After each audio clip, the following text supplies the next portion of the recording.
Here to hear from Tonya Reiter. She is a lifelong resident of Salt Lake City. She holds a bachelor's degree from the University of Utah, but she did attend BYU and BYU Hawaii at some point in the mix there. She's had a number of careers, from owning and directing an art gallery in Salt Lake, working for the Salt Lake City School District as a teacher and in various other positions, and currently owning and operating an interior design business.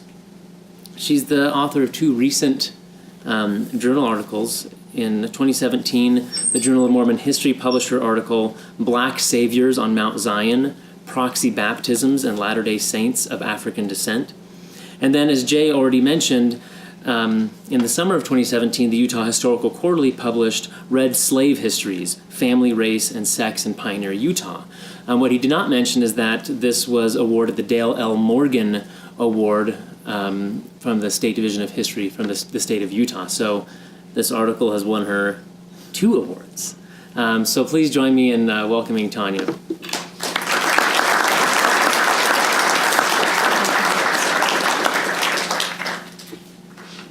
Thank you, and thank you for the award. I really was shocked and very happy to receive it. Today I want to talk to you about how I came to research the article Red Slave Histories, Family, Race, and Sex in Pioneer Utah. It really began as a simple genealogical question. When I began, I had no idea that answering the question would change my life, my worldview, and result in writing the article. I just really wanted to know more about my maternal great-grandmother, Flady Ainge Morrison. She died in 1953, about 2 years before I was born, and although I never knew her, I always felt drawn to her and her story. Flady lived her entire life in Utah, born in Spanish Fork in 1864, moving to a ranch near the little town of Thistle after her marriage, and spending her later years in Salt Lake. Yet her early years seemed veiled in mystery. She married a Danish immigrant who died in a railroad accident when their youngest child was only 10 years old. After his death, she provided for her children by running a grocery store. In my mind, as the matriarch of the family, she occupied a central place in the lives of her children, several of whom, as adults, continued to live within a couple of blocks of her home. She was not LDS. She and her husband had not baptized any of their children, nor did they attend any church, despite the fact that my mother remembered her grandmother reading the Bible and telling her often about the last days. Keeping her family close seemed important to Flady. When one of her daughters-in-law died 2 weeks after the birth of twin girls, Flady informally adopted the babies, and together with her youngest unmarried daughter, raised them to adulthood. My favorite family tale told of her ne'er-do-well son-in-law who began a counterfeit operation during the Great Depression. As federal agents were approaching the house to arrest him, Flady hid the printing plates in her apron. The authorities, however, were not fooled, and the son-in-law was convicted and spent some time in the penitentiary despite her attempt to help. I always think of this as the apron that she hid it in. Millie, my grandmother, couldn't tell me who Flady's father had been. She thought it was possible that her mother had been not actually born to the Ainge family, but rather adopted by them. My grandmother's stories really lacked any detail, and they left me feeling quite unsatisfied, and my curiosity about Flady's roots stayed with me into adulthood. Despite having known all of her children to some degree and visiting with the extended family all my life, I had very little to base her life history on. When it became possible to do genealogical research online, I was able to answer more of my questions. During the Christmas season of 2001, while visiting Temple Square, I went inside the visitor center to warm up, and I saw computers had been installed for genealogical research, something I'd never done. On the off chance that someone had submitted information about her, I typed in Flady Ainge. To my surprise, a pedigree appeared on the screen, and it listed a mother and maternal grandparents, but where the name of her father should have been, it said unknown. A light dawned. things began to make sense. Her mother's surname was Ainge, but Flady, who was indeed a biological Ainge, must have been illegitimate. Cue Diana Ross and the Supremes singing Love Child. Had my grandmother Millie known that bit of information all along and was just too embarrassed to tell me about it? In my vast ignorance about genealogical research, I thought it couldn't be hard to figure out who Flady's father had been, so I started researching. The next few months, I became obsessed with the question. I devoted every spare minute to visiting the Family History Museum, the DUP, or the State Archives. I learned a lot about my mother's family that they had apparently forgotten. My mother, who converted to Mormonism as an adult, actually had 4 pioneer grandparents. Some of her ancestors had been in Kirtland and Nauvoo, but why didn't we know about her deeply rooted LDS heritage? My research revealed nothing about Flady's father, but her mother's story was documented in some detail. Love Ainge emigrated from rural England with her parents and siblings. They settled in Spanish Fork in the 1860s, having converted to Mormonism, along with many of their British compatriots. Upon arriving in Utah, Love began calling herself Emma, and went by that name or a combination of both names for the rest of her life. Emma's family were rebaptized in Spanish Fork and seemed very committed to the LDS Church, but Emma had 2 illegitimate children by 1866. Then, in 1874, she married John Harris, another English convert, as his second and polygamous wife. Their marriage was sealed in the endowment house, and they subsequently had 4 children together. Soon after the couple set up house in Pleasant Grove, 10-year-old Flady and 8-year-old John went back to Spanish Fork to live with Emma's parents. So this picture is only of her 4 children with her legitimate husband. Could the story of them going back to live with the grandparents have been the source for my grandma's adoption thesis? I wondered. After months of frustration due to finding nothing in my search for Flady's paternity, one of the consultants at the FHL suggests that looking at a census could be helpful. This was in the day that you had to access the census by books or by films. You couldn't go online, and they used a book called the Soundex. So one of the senior sister missionaries led me to an index book, and we looked up the name of Ainge. There on the page were the names of Emma and her 2 children, Flady and John. There was no man's name listed as part of the household except Emma's father's and brother's names. Next to each of the children's names, there was the letter M.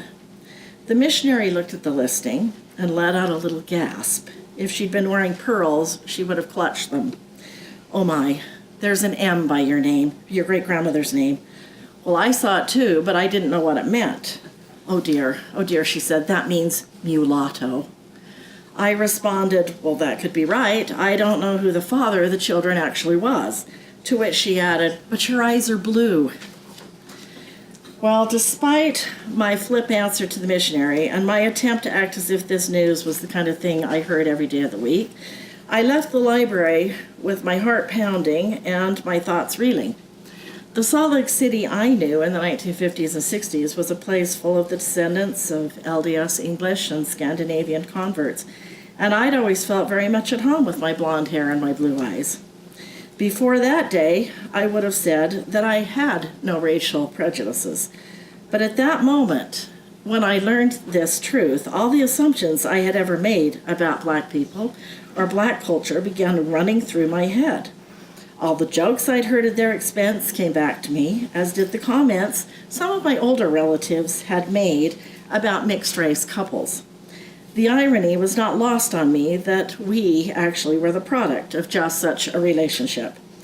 I began reassessing everything I'd ever thought or heard about those people. Back in 1978, I was happy and I was relieved when the priesthood and temple ban was lifted, but it didn't really impact me or anyone I was close to.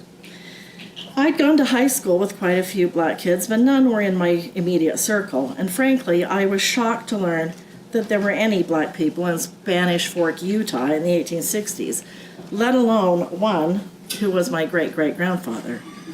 And as for slavery, everything I knew about that I learned from my junior high obsession with Gone with the Wind. I learned later that I was not alone in my ignorance. Plenty of family historians see the South through Margaret Mitchell's eyes as well. Discovering my mixed race background changed my view of things little by little, and I wanted to know more about what the real conditions of slavery might have been, or what it really meant to be biracial in 19th century rural Utah. My perspective was shifting slightly, and I began to realign my view of the world and of myself. Who was I looking for? Well, now knowing that Flady's father was a black man living in or passing through Utah in the early 1860s significantly narrowed the pool of candidates. I assumed the man I was searching for was probably biracial himself because Flady had successfully passed as white all her adult life. I found an old life sketch of Emma Ainge Harris in the DUP history department. The writer of that sketch labeled Flady and John's father as, quote, a Southern man, unquote, who had left some property for the maintenance of his offspring. By looking at descendancy charts and submitters in Family Search, I was able to find Emma's legitimate Harris descendants, question them, and involve them in my search, hoping their side of the family had retained some knowledge that our side had lost. About this same time, I ran across a little DUP publication from 1965 called The Story of the Negro Pioneer. DUP members put it together from reminiscences that they gathered. For all its problems, it did serve as a jumping-off point, a place to begin learning something about early Mormons and Black Utahns. I learned about LDS slaveholding converts from the South who came to Zion. In some cases, when the white family converted, some of the slaves were baptized as well. After emancipation, many of the slave families made the Intermountain West their home, and descendants of these early black settlers continue to be a part of modern-day Utah.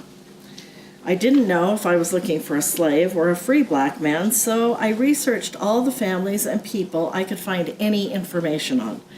I read Arrington's article on the Mississippi Saints. I learned the story of Jane Manning James and her family, as well as the histories of Elijah Abel and Green Flake. I read about the Perkins slave family in Bountiful, the black Mormon farmers of Mill Creek, and came to know about the black settlers and miners in Union. I tried to find and read all the research done up to this point. I visited graves, and I sought out descendants to see if I could find a clue to my past. I've jokingly referred to the drive I felt as a disease. It drove me to cold call old black ladies I had never met and introduce myself to people like Ron Coleman and Darius Gray and question them. I looked up the Utah slave schedules and early censuses to try to put together a picture of who everyone was and where they lived. I read the histories of the white families who owned the slaves, hoping there would be clues there, and I quickly learned that researching enslaved, illiterate people presents a unique set of problems. Often, history remembers them only at the points where their lives intersect with white lives in some significant way. Their lives are mostly undocumented. We almost never hear their voices due to the lack of written records that they were able to leave. While most of the Southerners who brought slaves into Utah stayed in the Salt Lake Valley or went to San Bernardino, I learned about the John Hardison Red family who made Spanish Fork their home. John Hardison's wife Elizabeth had brought 2 slave women into the marriage who were baptized with their masters in 1843. These 2 black women came out west with the family along with 4 unfree biracial young people.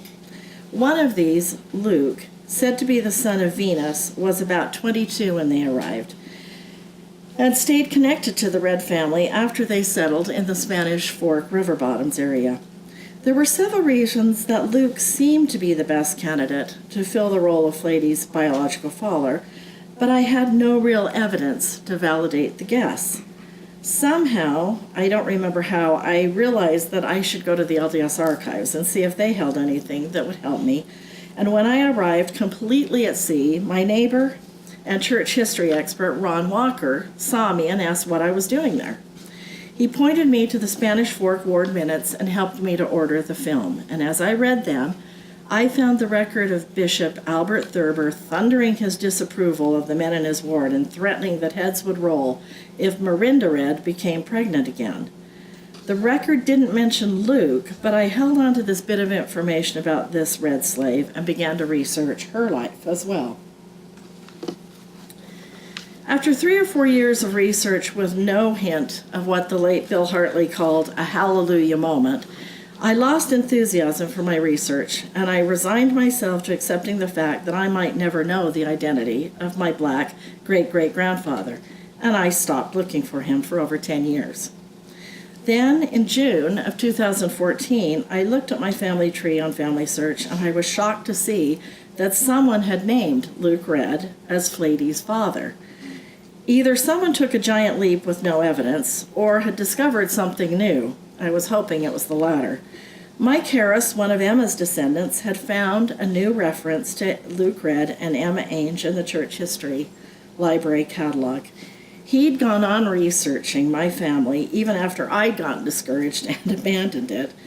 Mike found a letter written by the same bishop, Albert K. Thurber, reporting to George A. Smith the progress of a criminal trial held in Provo. Luke Red and Emma Ainge were accused of lewdness resulting in her having a child. The child was my great-grandmother, Flady. The letter written on June 17, 1864, reports that Emma, on that day, had testified in open court that Luke was the father of her baby, a charge that he denied. Mike posted the information 150 years to the day after the trial began. Emma's testimony was proof enough for me that Luke Ward Red was my great-great-grandfather. I had now answered my initial question, and I knew who Flady's father was, and had discovered the hidden or forgotten black roots our family had.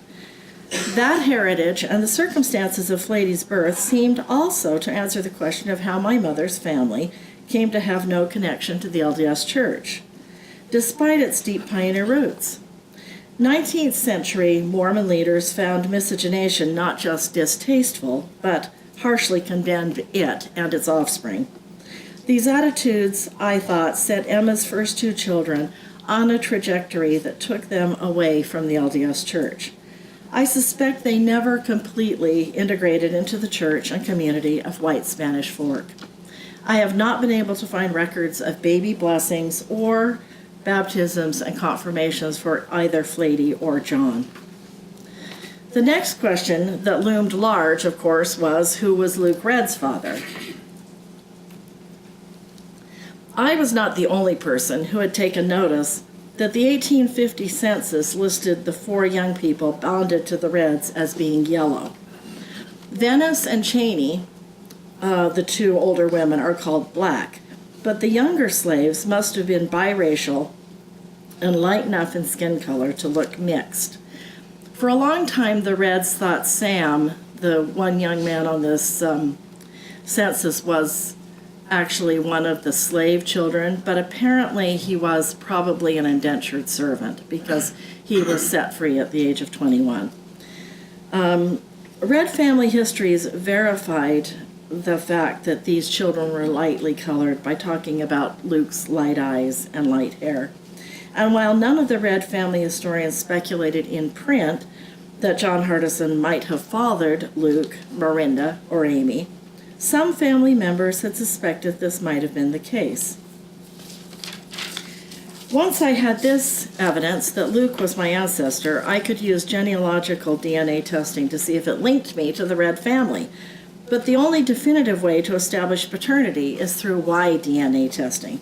Since I'm female and the line potentially linking me to the Reds is a maternal line, my DNA test could not be absolute proof that John Hardison was Luke's father. I had done much of the research and work to understand my mother's family story in relative isolation. However, knowing that distant cousins cared about the research and continued it when I dropped it, and the passion that some of the Red descendants brought to the search began to teach me the benefits and the importance of collaboration. After 14 or 15 years of knowing through paper genealogy that I had Black African heritage, I finally took a DNA test to see if it would show up genetically. It did, and as matches came coming in, connections to the Red family began to appear. It was at this point I linked my family to the John Hardison Red family on Family Search, knowing it would send ripples through that family, changing their understanding of the past and forcing them to confront a somewhat unflattering picture of their revered progenitor. I waited, knowing I would undoubtedly hear from someone. No one had written a scholarly article that appeared in any journals on the black slaves belonging to the Reds, so I thought I was the only person really interested in them or knowledgeable about them. That is, until I Googled their names again in 2014 and was surprised to learn that someone else had taken an interest in my family. I can't quite see these buttons. Amy Tanner Theriot had written several essays about the Red slaves for Artist Partial's wonderful blog on all things Mormon, The Keep a Pitchin' In.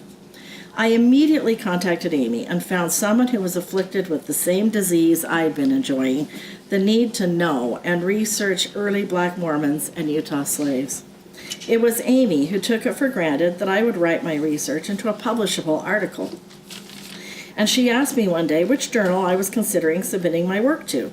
She didn't ask if, so I responded with, probably the Utah Historical Quarterly, as if I had intended to do that all along.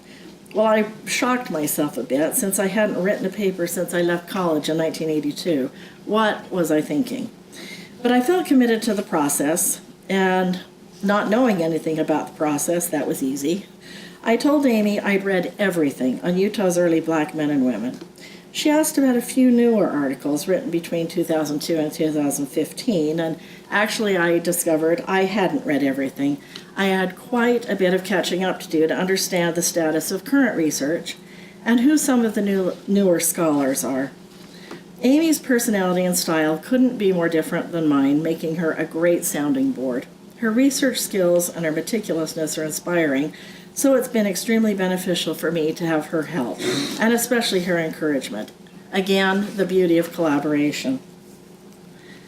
I was now getting close to writing the story of the Reds and their connection to the Ainges and Morrisons, my families, but I still didn't have all of the pieces I needed to complete the puzzle. After connecting my family to the Red family on Family Search, I didn't have to wait long before someone contacted me. I received some very polite but cautious messages from Red family member Tom Brown, asking various questions about the inferences I was making. I responded to each of them, culminating in his suggestion that we should do a Y-DNA test on a male that we suspected was Luke Red's direct descendant through the male line. Flady's brother John had no progeny, but some members of the Red family believed they knew about another son that Luke Red had fathered in 1872 after he left Spanish Fork. They knew about a rumor about the scandal that had lived on in New Harmony in Washington County.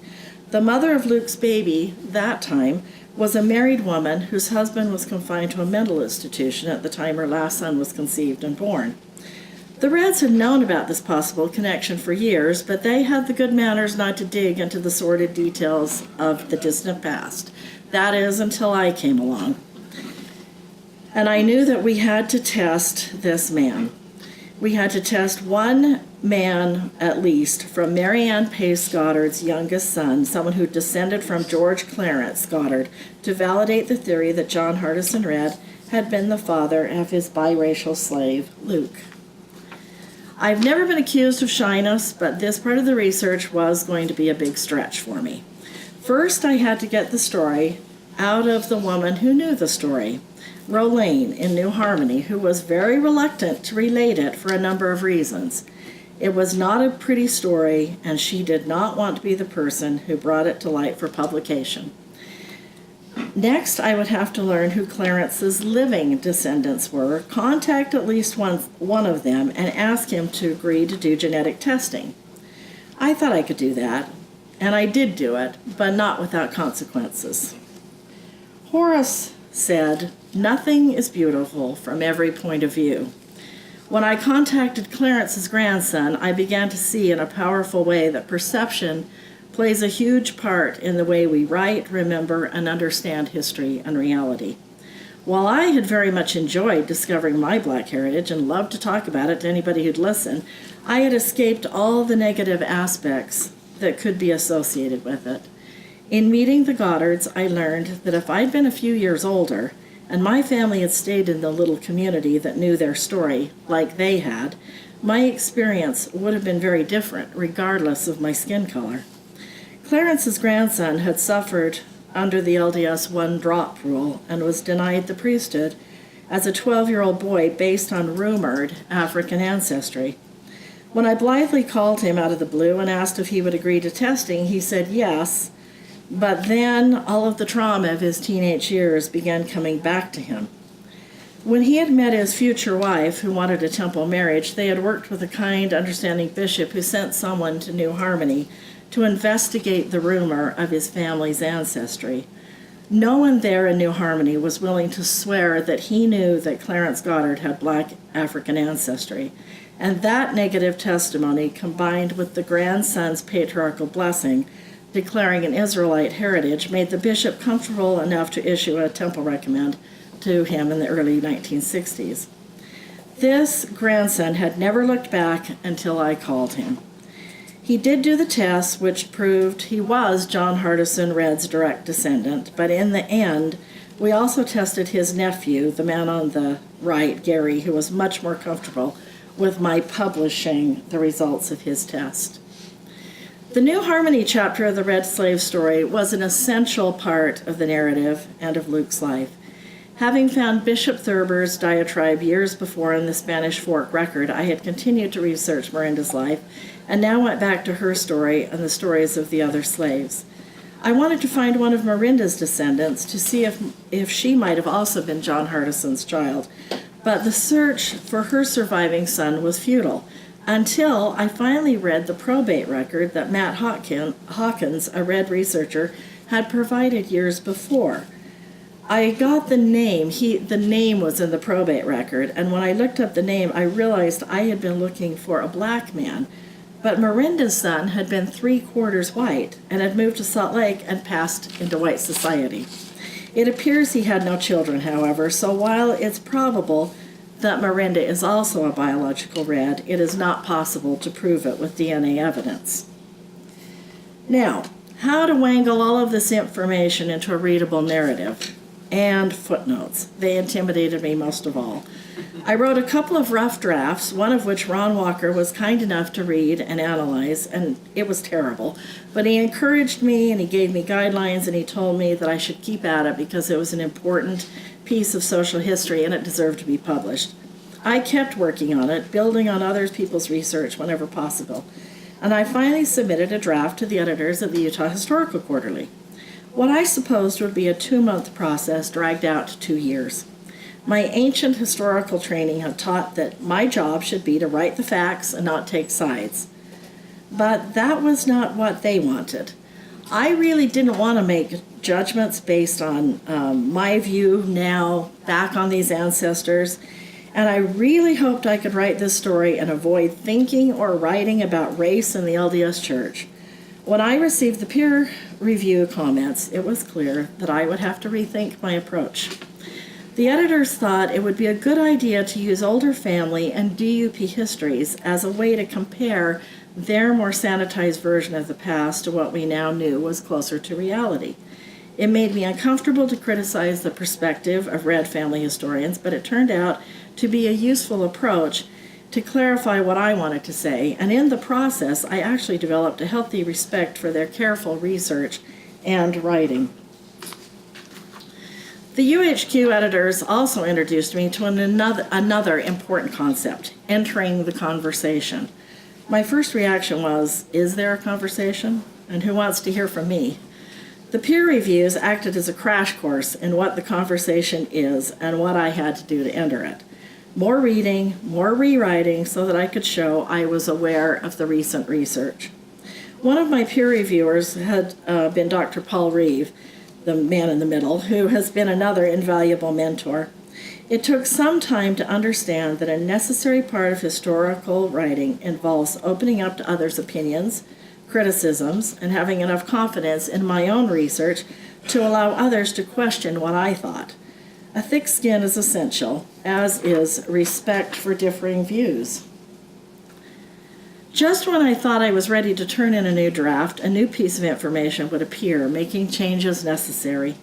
This happened so many times I lost count, but each time it clarified the picture and gave me a better understanding of the story. One of the most important new pieces of information came when I took a hard look at John Hardison Redd's notebook that had been reproduced and published in Laura Redd's history. It hadn't been transcribed, and I don't think anyone ever really tried to read it. But as I looked at it, I realized that on a couple of pages it was a record of family births and deaths, and it included the slave records. Someone had tried to blot out the slave data, and especially the slave names. At some point, the article went to publication. A few more misadventures ensued. They included typesetting the wrong draft, delays in publishing the issue, switching my article to a different issue, and missing corrections on what I thought were vitally important footnotes. All I can hope is that Jesse Embry's opinion that no one reads footnotes is actually true. So, what's been the outcome of researching and writing this article? In what way has this experience been, as I claimed at the beginning, life-changing? Central, of course, is the discovery of my racial heritage. That knowledge has led me down a path I'm certain I never would have taken, the path of researching and trying to become an expert on Utah's early Black history. It has brought a new group of people into my life and allowed me to enter an exciting field of study. The people whose lives I document were people whose stories until recently have not been part of the main narrative of Utah and Mormon history.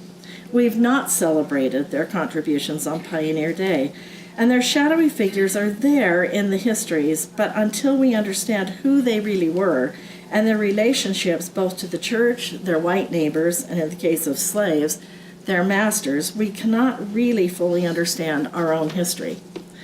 Early on, as I used Kate Carter's Negro Pioneer as a starting point in my research, I understood that it really needed to be edited and rewritten. I'm so glad that Amy Theriot has taken on that task and saved me from trying to do it. I've begun to concentrate on the second and later generations of Black Utahns. In the past, much of the work that has been done, I'd like to say, from the clouds. Census numbers didn't really add up, and no one tried to reconcile the family stories with the official data. Part of the problem was that there was a draft of the 1850 census that was held in the church archives that nobody knew was different than the actual published census. I would say, have started now to take more of a genealogical approach to history and starting from the ground level to try and build an understanding of who was who is related, what were those relationships, and what was their experience living day to day in a very white Mormon world with its inner workings inaccessible to them. Having researched many of the Black families in Utah, early Utah, in the first phase of searching for my family, I wanted to write more about them, which is how the articles in the Journal of Mormon History have come about. One of the best parts of my continued research and historical adventures has been to try to build trust and try to build bridges between the white and the Black community where I can, and understand something about Black life in Utah. In 2002, I contacted a woman named Florence LaGrone Lawrence. She's the one in the middle. I knew she was a descendant of many of the Black pioneers and hoped she might be able to help me with my research. The combined pioneer families have a reunion every few years, and in 2015, I wangled an invitation to their reunion and mentioned to one of the women there that I'd never connected with Florence, who must have died by that time. Her daughter heard it and said, "Nope, there she is, sitting over there with her two sisters. She's still very much alive and her mind is very sharp." I went over to introduce myself and try to make up for lost time. Her older sister, Nellie, was 95, Florence was 93, and her younger sister, Wanda, was 91. Nellie passed away before I could interview her, but I've had the great pleasure to visit with Florence and Wanda the past 4 years and talk to them about their lives. Florence is now 97, an elder in the Seventh-day Adventist Church, and I am honored to call her my friend. A couple of years ago, as part of the ongoing research, sometimes there have to be battles with tradition.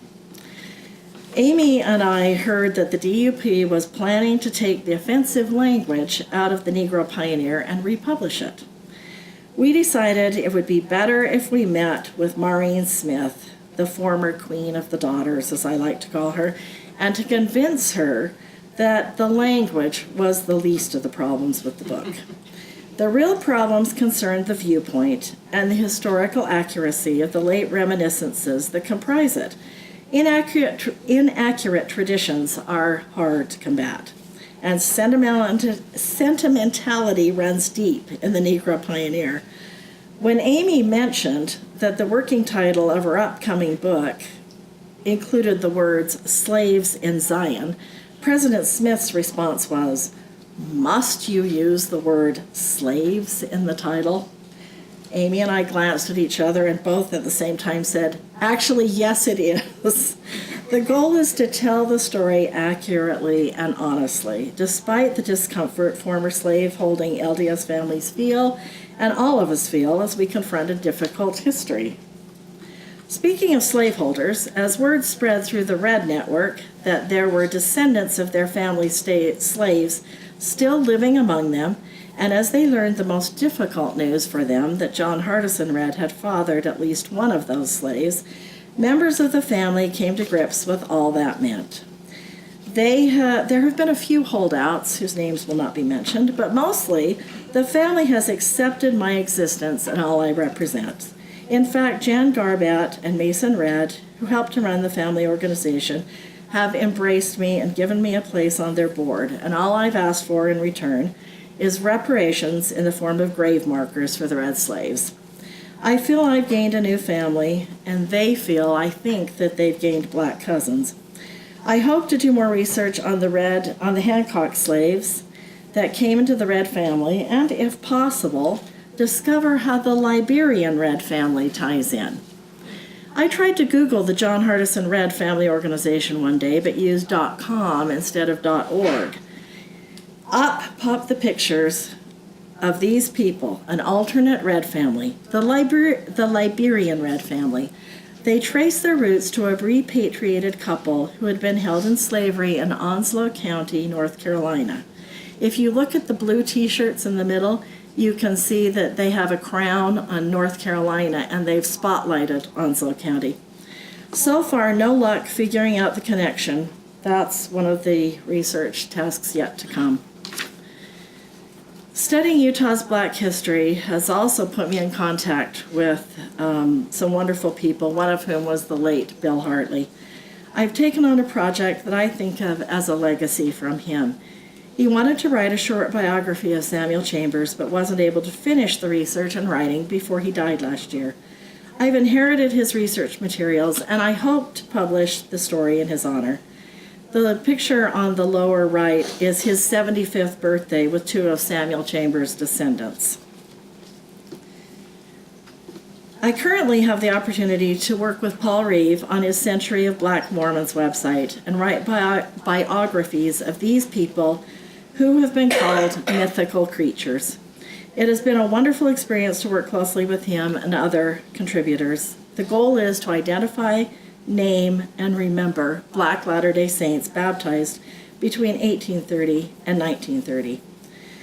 I've got some cards up here if anyone's interested on the table, because it's a website that has benefited already from information from outside our group. We're also establishing an African American archive at the University of Utah's Marriott Library Special Collections, and I'm collecting oral histories for that. So what has this strange, wonderful journey, where has it led me? To the understanding that I occupy an odd place on the racial spectrum.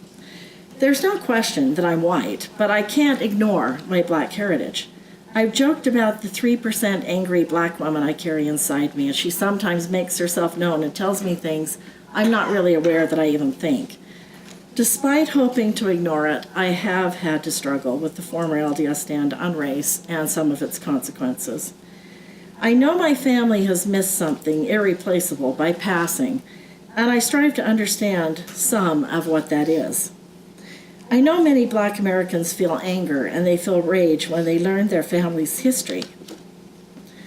But I too know what it feels like to read the words that bequeath a Black ancestor to a white member of the family as if they were a piece of furniture. Whoops, I think I pressed the wrong.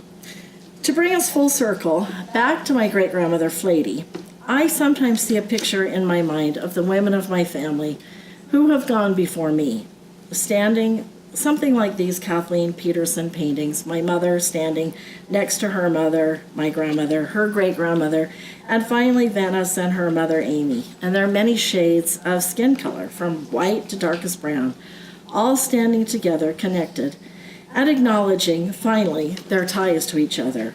Race does not separate them as mothers and daughters. I will never know what it was to live as a Black woman during Utah's past, in or out of the LDS Church. I can only guess at how my ancestors felt and the things they experienced. But I can claim these people as mine. By acknowledging Venice as one of my grandmothers, I make her a small part of my life, and by so doing, I consequently allow her life to inform my life. Thank you. Do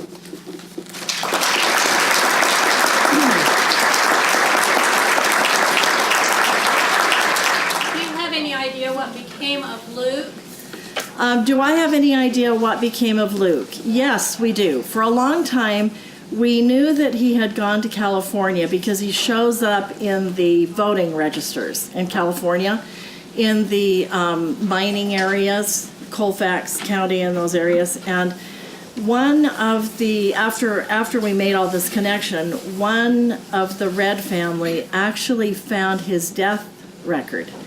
And it turns out that he was living with a doctor for a while, but he died in the hospital. There was a hospital there for the miners, and was buried there in their cemetery. What age was he? I think he was in his 50s. I think it was in the 1880s, if I'm recalling it. So do you know if he had any other children besides the I've three? often wondered if Luke had any other children. No, we don't know. In your research, did you find anything significant about the Mississippi Company that came up from the South, and John Brown? And Yeah, did I find anything in my research about the Mississippi Saints? Yes, I did read about them.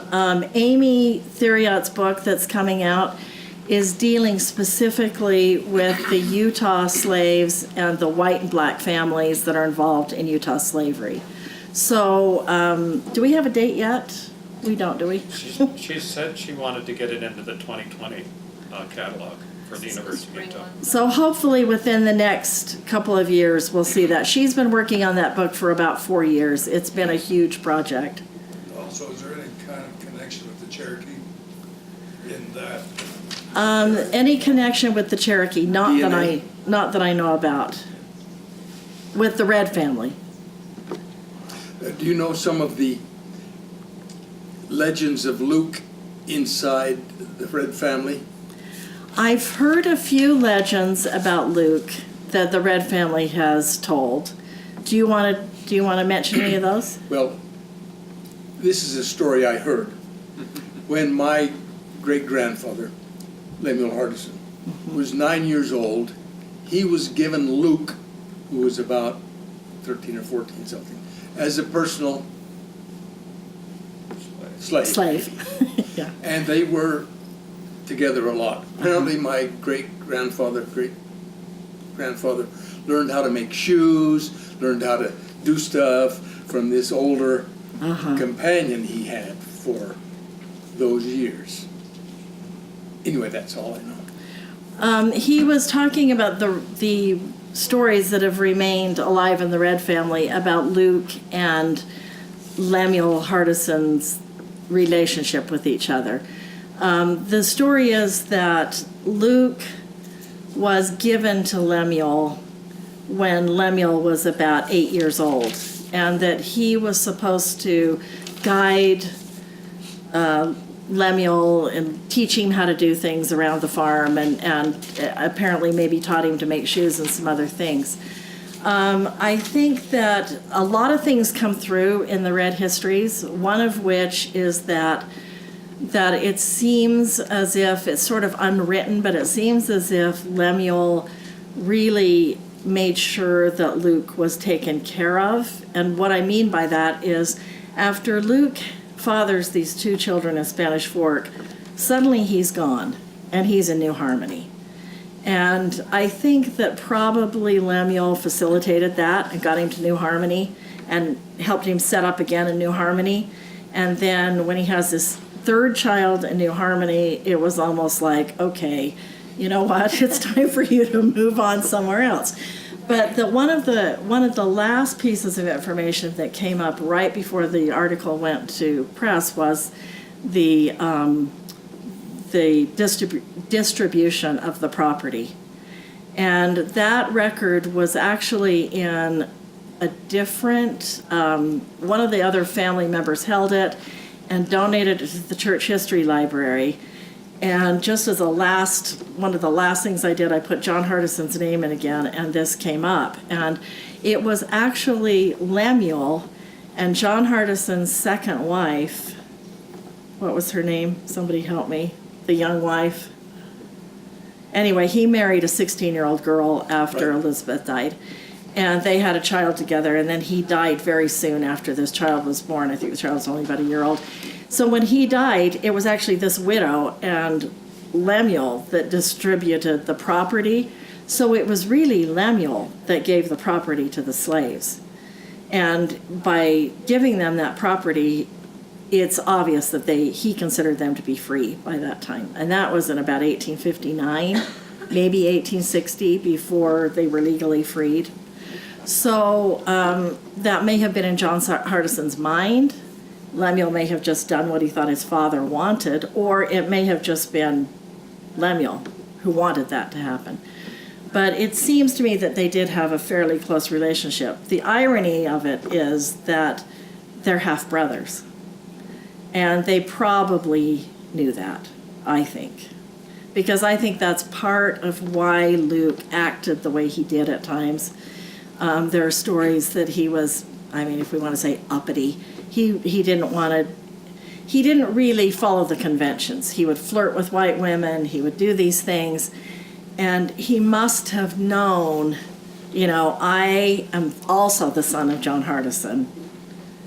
And John Hardison may have been motivated to put these two children of his together. Yes, he may have been.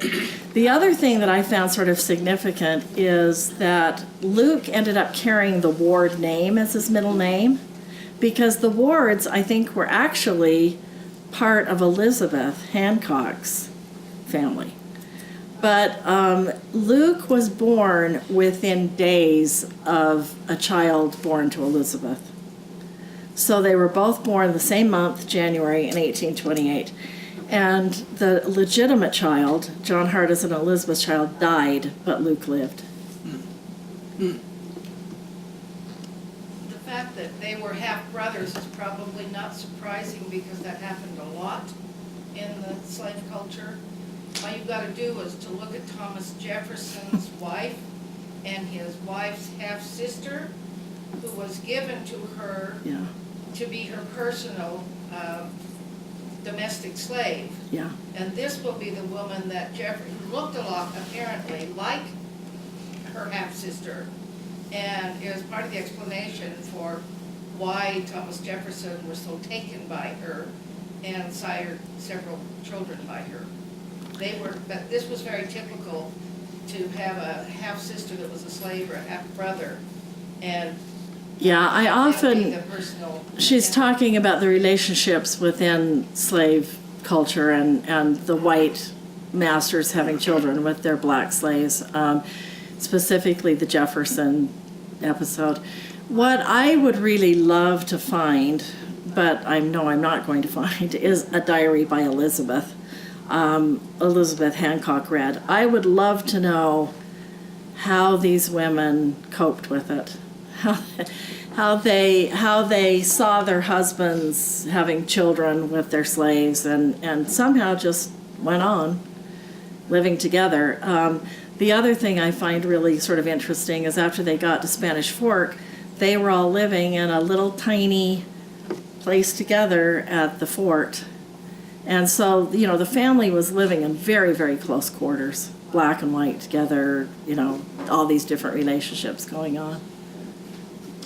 How much more can you expand on the DNA testing that was done to the Red family? Specifically, what would you like to know? I don't know if I can, but Age difference between men. Well, we talked about Age difference. we referenced briefly the DNA testing, but you didn't go too much deeper than that. the DNA testing that the Red family has done has basically been a Y DNA test. And I think that the goal was to find out when the red line gets to a certain point, it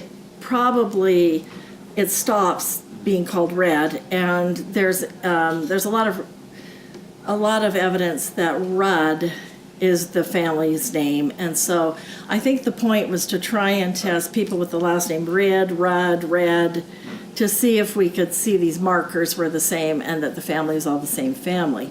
So that really is what the test was set up for, but it just happened to work also to see if these descendants of Luke matched so that we could then establish their paternity.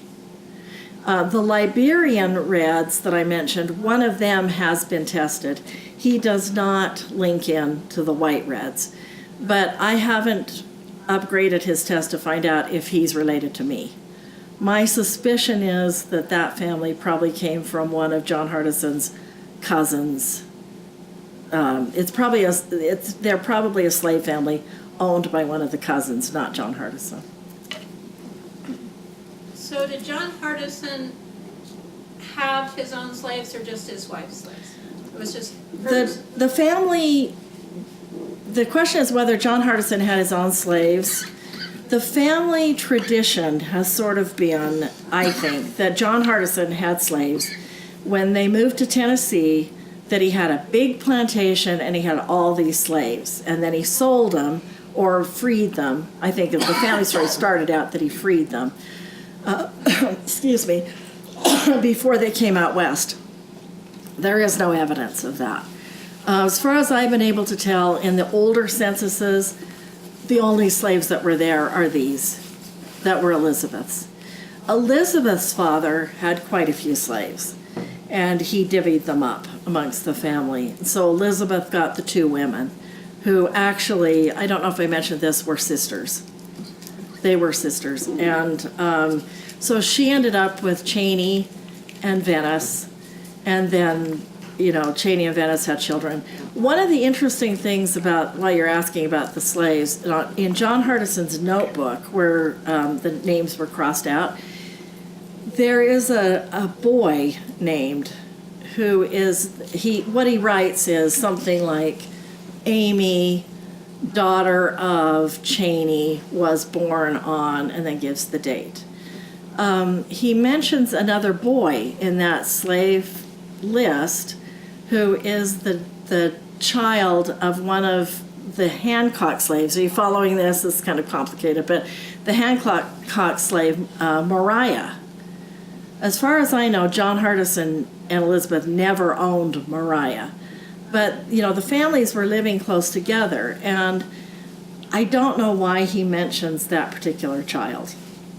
He doesn't mention Miranda's birth ever, which makes me question whether Miranda was biologically part of the group or whether they maybe brought her in later. So there's just lots of questions, and the answers almost ask more questions. Anything Maybe else? One more question. No? It's okay. Okay, thanks.